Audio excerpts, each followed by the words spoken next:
Mbote bandeko balandi ya Frère Europe Média, vous avez bienvenue dans l'émission Nabino O Bolingaka, pas comme les autres, pas comme les autres.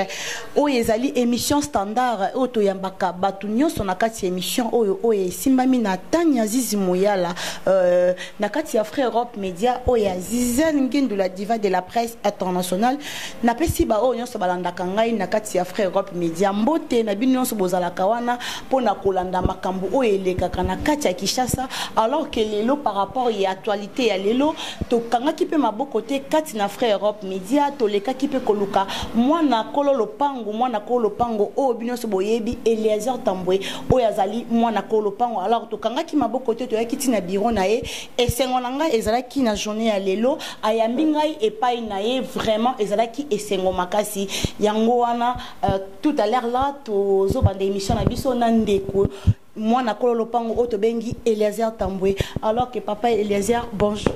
Bonjour madame. Papa Eliezer en tout cas na cause autant ebelete parce qu'il y a kokuta yo ozobima déjà alors par rapport il y a actualité na biso ya lelo to yebi ke lelo ezali que vivité pardon Martin Fayulu o babimisi candidat commun alors que tango yoka ki message wana eta que ozaka na kati ya opposition parce que tous les temps na mona ka pembeni ya ba cette candidat na biso alors pour na yo réaction na yo ezali ki ni pe message na zo ki ngondingina. Non message na yoka ki ngo bien na yoka ki ngo pe mabe. Ce sont les deux réponses que je donne. Ma lame pour Nani, parce que je connais Martin Fayulu. Martin Fayulu, ce n'est pas quelqu'un de la rue. Martin Fayulu, c'est un monsieur crédible. Martin Fayulu, c'est un militaire au front, parce qu'il a toujours été avec nous. Martin Fayulu, c'est quelqu'un honnête. Na sepelaki pona, parce que na ebi mutongo ba ponaki. Mais quelque part là, na sepela qui te ponanin parce que na eba qui ko créer ba problème na katia opinion. Certainement que Martin Fayulu est président de SID. SID c'est un grand parti politique. Ils ont implanté dans toutes les 26 provinces. Mais comme il y a un niveau, il y a UDPS. Et UDPS, ils ont implanté partout. Et puis, ils ont des militants partout. Et je savais que ça pouvait créer des tollés na katia opinion. Ndelo na eba qui partout avant que partout on passait bazaji kolobananga ne ko les RS que Genève wana ba ko memela biso o biso to lingi ce n'est pas que balingi Fayulu te c'est parce que mutu na mutu bazana place bazali ko lingela ye jusque là yango wana ngana yambaki yango na modèle. Par rapport au lobby que donc tu savais ça depuis et tu savais ça pour que alors comment la réaction il y a deux partis il y a UDPS et puis il y a INSE par rapport à la réaction na bango ceux qui oye baki c'est que bango pe baye baki non c'était Martin Fayulu mais comment la réaction na bango ndenge et salami pona yo et ngi fama ko lakisani. Non réaction na bango c'est la base qui a voulu s'exprimer et un bon leader eza oyo azali ko reculer devant la pression de sa base. Dis-moi ce qui a moniqué peut-être base naye et baza peut-être nambeba mais quelque part là leader ya malamu eza oyo ayokelaka. Des fois reculer aussi. Ce n'est pas que tous les temps tu peux reculer. Des fois reculer. Tout le monde a dit Trump aux États-Unis. Bautina Poutine na Finlande. Population batomboki et Trump a reculé. Donc c'est aussi la même chose. Quand Félix prend un engagement, tu évites ce qui a joué na condition, mais il a promis de venir dire la vérité aux gens. Nous l'attendons. Et nous attendons cette vérité-là. Mais le comme quoi très important mais au lundi tout mon monsieur Félix Oyazali président ya IDPS a retiré signature naïe mais quand même que to lanto to zala ki na meeting bison to zala ki wana ils étaient là baloba ki elo comme très important o to kopona candidat en commun yé bison to kozana simanaïe mais comment on a Félix ko retiré signature naïe to moni même ka epa ya monsieur Vita Kamere alors que c'est que bayokana kité na base parce que base zala ki bayokana ki avant bayokana kité avant bakende ko signer parce que toye bakanyon c'est où ta kana base donc avant bakende déjà bayokana ki mais comme qui a retiré au peu côté a retiré parlant vraiment état que yoza la kapembeni ya ba opposant wana le suite ni niveau mon koloba pour na bandeko parce qu'il y a tout blé partout ba to belé bazoloba donc yango lelo vraiment au mekana ko expliquer bandeko bazolanda biso c'est par rapport à quoi que bango ba retirer yango base za la qui nous parce que baza faible par rapport à base na bango Félix il est faible ou comment parce qu'il y a pour retirer signature il n'y a rien de faiblesse mon que ça va nater. Ce qu'il faut là, c'est comme un parent. Ils en ont pas parents bazaka faible li boso banana bango. C'est-à-dire quoi? Oh banana ye balingi angwa ko sala. Ce n'est pas une faiblesse. Ezaka bolingo oyo n'attachement oyo azanango vis-à-vis ya banana ye. C'est la même chose na Félix. Félix, je venais de le dire dans l'émission que nous avons fait avec Papi Tamba. C'est un bon modèle. Ce qui bozui ba kondika o bakanga ka matoi alingi ko yoka te batu bale la zakuna te batu bas donc ya zakuna te yo so mona parent ni o kanenge to za wana biro o ti mwana agangi o ko bimambango mais o parent s'en foutista ta so ki bana balidi. Je pense que réaction à Félix Antoine Tshilombo Tshisekedi c'est une réaction responsable mais là qu'on a koloba il ne faut pas bima lokola bitumba entre Martin Fayulu na Félix. Non, wana tokobunga. Problème est qu'aux Hollandais, système, il y a encadrement. Il y a encerclement. Alors, Félix a écouté. Et la même chose dans Vital Kamerhe. Ayoti baz naye. Ayoti bana bagangi balobi papa boyete. Ce n'est pas que bana wana baliki papa na bango na makasi. C'est parce que seulement balingi papa na bango ça le loko bamoni qu'ils ont un intérêt na bango. C'est ce que Félix a dit. C'est ce que Vital Kamerhe a fait. Mais comment on a que FCC qu'on appelle batomboli balobi que bango culpé qu'il neige que na makambo ezoleka awa le 23 décembre élection ezali est-ce que net ozo kendele makambo parce que tout le monde le sait au bazala qui ensemble tout le monde le loke ba o ba kebe ba o bazongi boy net ozo kendele FCC balobi kuna que Félix qui kuna simbité ba rejoindre bango alors que tala makambo ndenge ozo kende ta que moi na kolopango est-ce que élection le 23 décembre est-ce que kozala to éviter c'est ninde mto yebi mais to qui déjà ba remarque bazo senga ba 1 mois ba 3 mois pour na ko prolonger oui kota seni alors to yebi na nouté est-ce que ko salem nous attendons mais il ne faut pas que ça l'élection pour na ko créer tension pour o salemi lobi wana nazo ebisa yo ils a message et à la communauté internationale et na bande ko bazo préparer tricherie ezaya ko la kisabango ke o to sali ceux qui bo sali makambu bo salaka o bo komona bo kamate parce que Tshisekedi wazayi ko pekisa sali soudé. Je pense que c'est ça. Et puis de deux, ceux qui t'ont moni les lots qui n'ont pas poni na opposition pas poni Martin Fayulu comme candidat en commun, mais les lots ceux qui changent et sourire qui Abimi les lots président de la République. Est-ce que Aza capable ya kokamba ou bien Aza na compétence parce que comme on a que des déclarations sont partout. Déclarations à partout, bazolo bakenan, azo PZT et azana batouté, des choses comme ça. Est-ce que les ceux qui chancent et sourire qui Abimi président de la République, est-ce que Martin Fayulu est capable de kumba Congo mobile? Martin Fayulu d'abord par rapport à la capacité, wana kosakanate. Fayulu c'est un monsieur compétent. Fayulu c'est un monsieur intelligent. Fayulu c'est un monsieur honnête. Et le bazolo bazande que par rapport à UDPS, et si des gens ont même poité na balance, ce n'est pas que Fayulu ne pèse pas. Non, Fayulu pèse aussi. Fayulu est intelligent. On ne peut pas rester là. Il y a Tobandi Koloba. Fayulu azamuke ou azamunente. Mais par rapport à l'UDPS, par rapport à combat, ancienneté, parce que même lui, Martin Fayulu, était aux côtés de Tchen Tshisekedi. Par rapport à ces combats-là, on a dit qu'il fallait tout tirer la nanou, UDPS Nzela. C'est tout simplement ça. Ce n'est pas par rapport à la capacité. Fayulu, il a la tête. Il en a la capacité et la volonté à Kossal. Yangomoni Azana s'organiser, c'est encore possible. Alors, monsieur Lézard, moi, na kololo pango vraiment. Nasa pisango mingi lelo oyambinge panayo et sengoza nga makasi. Question tous ces aides sont na moi muke na likambu ya IDPS. Tant tozala ki na meeting, on était là nous tous là tozala ki otoyoka ki o baloba ki na biso les 7 candidats. Alors que to moni à peine que to comme na marche jour il y a marche non d'abord, to moni d'abord malamoko monsieur Félix a ko changer à lobby qui à cause na marche était à les 26 et puis Andimi machine à voter. Donc même dans la temps moko ya mukie oyo ke ba pas prendre ba yokanaki il a changé subitement. Et puis les lots tout monde qui ba kenda qui ba signer et puis subitement ayepe kozo masusu a changé parce qu'il y a ces raisons qui ayo qui base.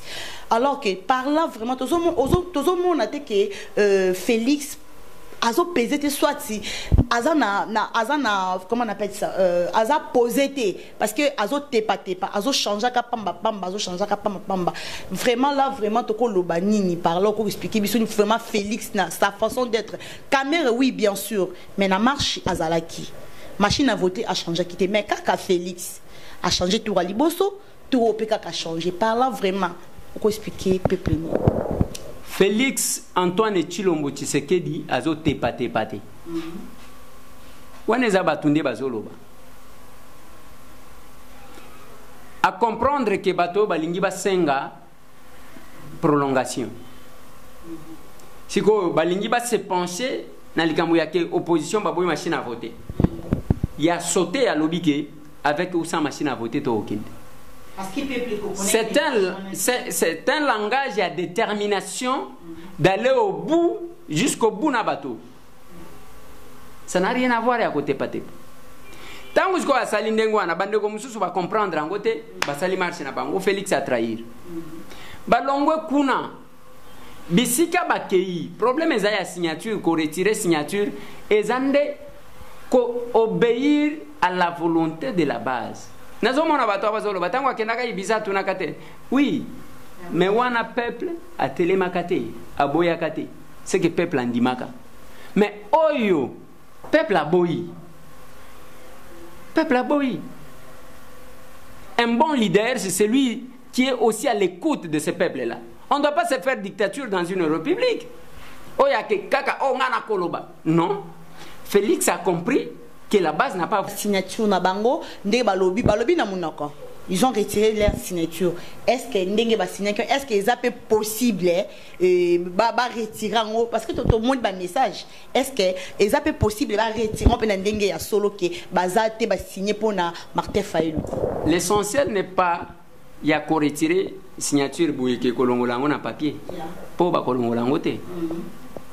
Mais l'important c'était que bakokaki ko sala meeting et ba présenter candidat commun. Comme ça base balandi. Tango alobi to retirer. C'est-à-dire la base de l'UDPS n'est plus avec Martin Fayulu. La base de l'UNC n'est plus avec Martin Fayulu. C'est ça le retrait. Parce que awatoko yokabatu. Oh Moïse a sali mais la première personne qui a fait une déclaration, c'est Adabombo, il est de l'ensemble. Il a dit que non, là, l'opposition va échouer. Je pense que c'est ça. Merci Bino Bozala qui en tout cas n'a écouté papa Nangai et les amis mon le pont merci quand même Oyamba Kingai de partager mon qui alors Nino Kolo bana peuple au Bazolando partout dans le monde. Et le qu'on a Kolo bana peuple les amis le Congo n'a pas besoin des spectateurs, le Congo a besoin des acteurs. Mais c'est temps pour kosala ya ndambu yope osali ya ndambu tozana posate ya batu ya kovanda ko banda ko juger omoni ya sali boy ndenge nini omoni makambo azo sala omoni te place ya ko kite yo ya kasala car la menace qui pèse sur notre pays est plus vaste que nos ambitions. Merci. Merci Bino Bozala Kiwana Kolanda biso na kati ya émission oyo pas comme les autres alors que nazala ki ne sengolelo ya koyamba et les autres tamboué o azali mwana ko lopa on émission na ngalelo alors to kutani à la prochaine numéro bye. Mbote. On a destination ya l'économie de moi bino ba combattre bozala kanda ni Biso to boyi. Pourquoi? To tobundi makasi pona dictature ekweya toza accompagner Martin Fayoulou te.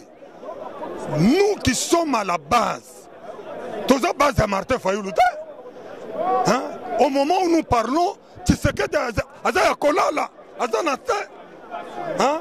Ça c'est craché sur la mémoire de Tshisekedi. Il a combattu autant des années pour accompagner Martin Fayoulou. Ça ne peut jamais se faire. Ça ne peut jamais se faire. Et nous parlons, nous sommes catégoriques. Ça ne se fera jamais. Même par rêve, ça ne se fera jamais. Nous sommes contre et contre, ça ne se fera jamais. Félix, il est toujours candidat. Et nous serons toujours derrière lui jusqu'à la dernière minute.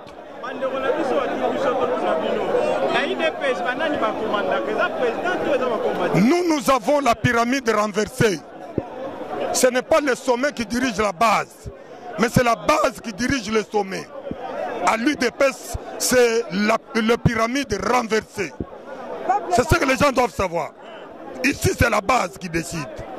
Parce que tout le monde qui présente Félix Tshisekedi dans le meeting, pour les aller triomphal, avec ceux qui vont appuyer Moutoumoussou, Moutoumoussou va nier, puis ils vont dans la cinéphore de Ndima. Mais pourquoi ils vont tailler des pêches toujours?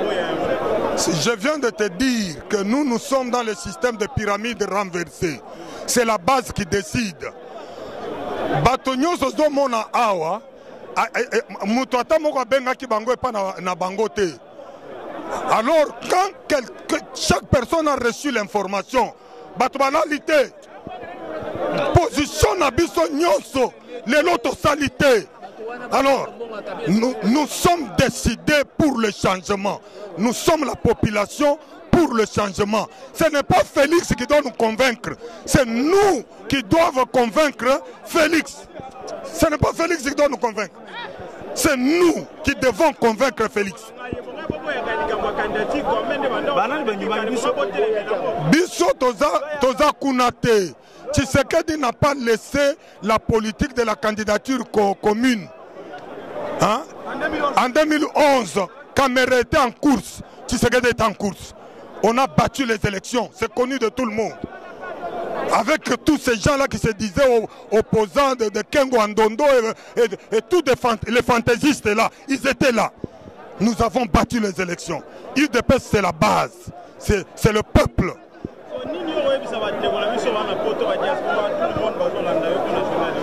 Nous, c'est le peuple d'abord. D'abord le peuple. Ce que le peuple vient de dire, c'est ce qui se réalisera. Ce n'est pas ce que Félix a dit. Non. L'UDPS, c'est le peuple. Nous demandons à tous les combattants, partout où ils sont, soyons unis et derrière une seule personne, Félix Tshisekedi, point barre. Merci. Mbotendeko nangai. Lelo tomoni bino ebela oza par rapport ya nini? Kanda bakisami awa complot ke ko salama na Genève ya lokuta contre la République et contre l'UDPS. C'est pourquoi oyoki population tomboki lelo awa décision na biso zaboyi. To rejeter ba dossier oyo ba signé na Genève. Dossier wana to pasoli yango na minute oyo to yebite biso base toza derrière Félix Tshisekedi. C'est pourquoi oyoka base après avoir toyoki soi-disant Fayoulou. Papa, Fayoulou azana base batuni Fayoulou na RFI Fayoulou yebise biso base na yo électorale ezana place nini Fayoulou azana base te base ezana mopepe na bino ndenge bayokana ke ezalaki que mutu nyonso bakotia azala candidat unique pour na opposition pour soutenir ndeni lelo batie ndeko Martin Fayoulou bozobo yango tala ces gens là il faut pas basa l'hypocrisie, il faut basa la sincère na makambo bazo sala balo banano d'abord que avant qu'on pèse mon valeur, qu'on pèse mon pouvoir, il faut monter dans la popularité. Après popularité, na peuple peut alanda si ma batouana va voter. Ozo pèse mon oyo azali impopulaire. Azali azangi base même nae. D'abord, mon à 5% sur le sondage. Mon tabon pour me candidat comme bien bon. Président signé mais biso IDP c'est la pyramide à renverser. C'est la base qui décide. Même si c'est de son vivant, bah pèse poste na Mobutu a nommé un premier ministre mais le la biso base toboya Tshisekedi a l'habité IDPS c'est la base qui décide c'est pourquoi on dit les lots aux aliawa tokoki ko sacrifier jeunesse na biso na mutu oyo et pas mutu d'abord combien batumba Fayulu ko récompenser na biso na eloko nini Fayulu d'abord a compensé biso nini yango to biso bango boy à partir d'aujourd'hui tolingi ko même maintenant président a ça le point de presse a retiré signature na ye dès lors que to koma lobby ce qui a retiré signature té masere bandi ndenge mosusu to boy ba biloko ya Fayulu to yebi Fayulu to yebi ete ezali complot mbemba Katumbi batu nyonso bakei ko se compléter contre Félix Tshisekedi balingaka ete Zaidi ngomba bis oyo basala na Sun City. Comment mutu oyo basali sondage même si le plan international c'est Félix Tshisekedi qui a favori pour les élections de 2018 le 23 décembre mais bokei na complot na bino ba miyebi mbembe lokole balongole ba invalider a koki ko sepelate d'abord Katumbi a sala déclaration le biboy so qui a participé à l'élection té a kosala par tous les moyens que élection sala maté voilà les preuves. Message ni no kopesa na papa nana kanda mabe na réalité mutu salinga passe na ba combattant nyonso bazobenga na poto partout o bobenga kangai to lobi boye ya Londres partout na Afrique du Sud biloko etombami bato bapike crise na Canada ba musu bazana hôpital bato na minute Belgique et Indi na mbujima bato bakati forme awa na IDPS mote peli c'est pourquoi na bisi bino boy to boy Fayulu puisque Fayulu les ali cadeau pesi Kabila cela veut dire bazana posa ba élection té donc bayena bazana posa transition et réellement bateau il faut pas être sincère papa Shadari ou que ne peut pas se Fayulu hein il faut voir mais c'est comme ça Asali c'est ça la politique Félix n'a qu'à battre 7 à quoi il retirer signature mais c'est ça la démocratie il faut pas ça na mutu azana eloko papa même Bible le dit que attendez s'il vous plaît même Bible on donne muto ya beso pesa ce que ça n'est le côté ba kopesa yoti papa il faut pas se pouvoir na muto za na batu Félix a signé mais biso base to boy Félix a ko s'incliner na oya biso sinon akoyo que réaction ekozala ekope la moto pendant 48 heures akoyo ka 100 ndenge avant di kuda na Genève message nini ko message ezabo ya l'immédiat que ne pesa image yebise que biso yoka 100 son yewana tomboki population nyonso base tout tozayi déterminé tolingi tomona ye na kiti ya bokonzi akoma président nde mitema na biso ekitakati asalini pour le moment tolingi koyoka kombo Fayulu te pour preuve je t'informe ceci na minute oyo bato ya INC baza na kati baye pas CG pour basala déclaration que bazo soutenir Félix Tshisekedi Tshilombo. Excusez, on a qui a interview à Félix Tshisekedi na Genève. Félix Tshisekedi a dit qu'on s'allait fort et on convaincre les combattants nyonso. Effort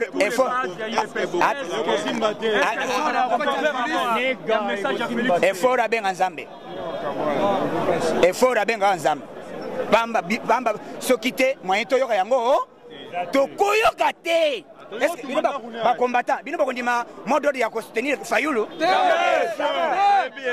que si Félix avait retiré candidature quelle sera la réaction ah tolongoli wana tolongoli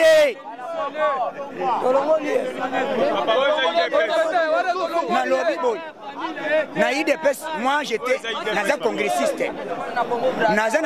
congressiste ce qui fait c'est que la longoli signature na été tolongoli dans 48 heures mbala moko to tche moto moso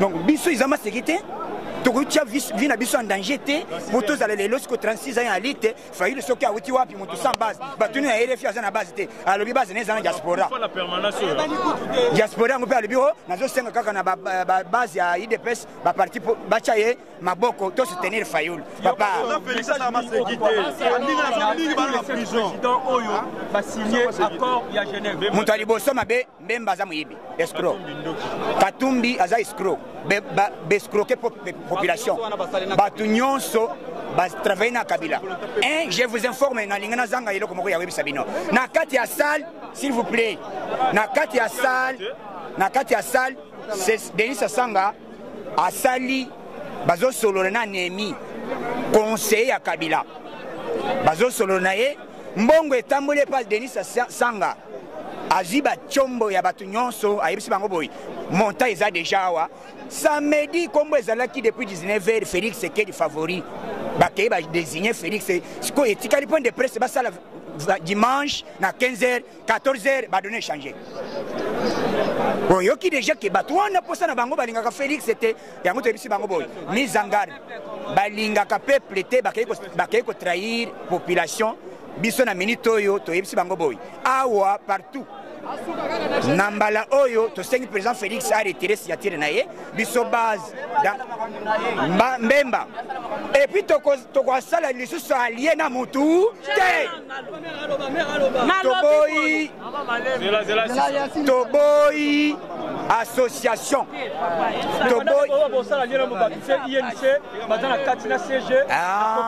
mais INC va comprendre non on s'en alliance na oya lingi biso oya ko soutenir biso puisque ba pesa ka muntu même au na banque ndengo zabo soko ke na banque ozana compte te moi okei ko defa osala comme sala moko te ba ko pesa mbongo te ba ko defa il faut ba mona kete ozaka na bonne activité il faut ndeba ko pesa yo mais yo ozana ne le côté ozana ba tout même na banque c'est pourquoi je ai des pesa d'abord mondela zo compter sur population.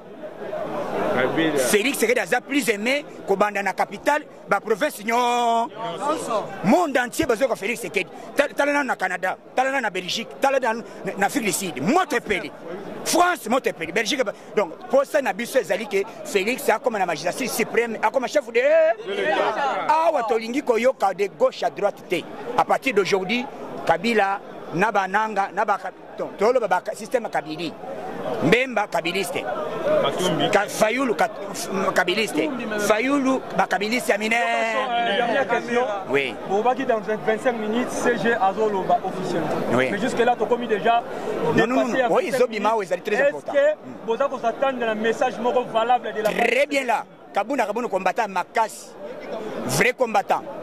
Tango a biso que teboza la l'aise c'est pourquoi biso awa tozali ba gardien du temple ceux qui tout monde a déjà que était ma bezali yango na biso bino que bochana c'est jazo bima pour appeler ça mot d'ordre nyata borto donc na minute oyo ko bima kuna et kozala applicable à l'immédiat donc et là on a biso za la base tu sais que le tokende là il est en communion avec Félix Sekedi il est en communion Félix Sekedi à Michatin biso tokenda congrès tokenda congrès tu sais que Félix a Pimponatin base ne tokenda me lever biso nyoso salle moi j'étais congressiste to le bité Félix ndekangela na biso na magistrature suprême nano comme président au lembi pouvoir ngo bande ko pesa Fayulu les joueurs moko ngai moko na ko battre rien ya on a biso bino ke awa to boy ba gauche droite to linga ka fachi ou rien yende kangela na biso commun et puis na minute oyo yende azo comme président merci Dana Zolo Baboy. Bonjour.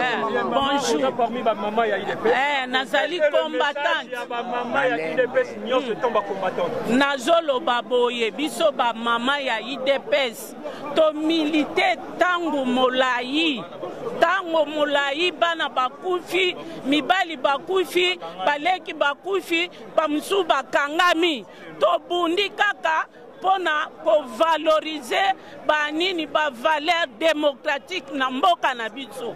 Fayulu azali ata na mole ya combattant que je suis, combattante que je suis, akoki ko telema pembe na ngai te pona ko défendre ba valeur ya démocratie. Biso tozoluka démocratie kota na mboka na biso. Toyebi état de droit et kokota. Toyebi quand est-ce que Fayulu a profité à s'infiltrer kati na biso. Lelo bazo boaka na ba chaîne ya ba télévision azwaki litutu pona b'intérêt na e. À cette époque, biso to perdre ba combattant awa bibembelala et bembata mokote ya combattant Fayulu et yaki ko lelama na permanence à IDPS. Donc tozolo baboy candidat na biso aza faci maboko pembe adirija mboko oyo te asimba biloko ya leta te soki bango ya bamama ya UDPS tozoyebisa Félix boye akanisa mokolo tokotaka congres Félix alobaki ke akodecevoir bamama te akodecevoir peuple congolais te yango wana biso tozaka na nsima na ye ezala malgance nyonso basali bosi bomona wapi mutu ozali non aligné sur la liste ya bakandidat président okende kovote candidat unique osomona wapi élection na bango bake kosala ezali démocratique